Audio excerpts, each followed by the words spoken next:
আমরা নারুতো এবং সাসকের লাস্ট ব্যাটেলে দেখেছিলাম নারুতো এবং সাসকের সে ব্যাটেলে ড্র হয়ে যায়, কিন্তু কে বেশি শক্তিশালী। প্রথমে সাসকের বিষয়ে কথা বলা যাক। এর কাছে সে সময় রেনেগার এবং ইটারনাল নাঙ্গিকিও শারিঙ্গানও ছিল, সাথে তার সুসানো সব টেল বিস্টের পাওয়ারও ছিল তার কাছে।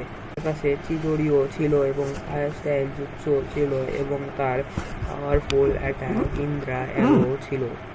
এখন কথা বলা যাক আমাদের মেন ক্যারেক্টার নারুতোর বিষয়। নারুতোর কাছে অনেক পাওয়ারফুল জুৎসু ছিল, যেরকম রাসিঙ্গান, শ্যাডো ক্লোন জুৎসু এবং রাসিং শুরিকেন। সাথে সাথে নারুতোর কাছে ছিল সেজ অফ সিক্স পাথের চাকরা, সাথে কুরামা এবং তার নিজের উজুমাকি ক্ল্যান হওয়ায় ম্যাসিভ চাকরা।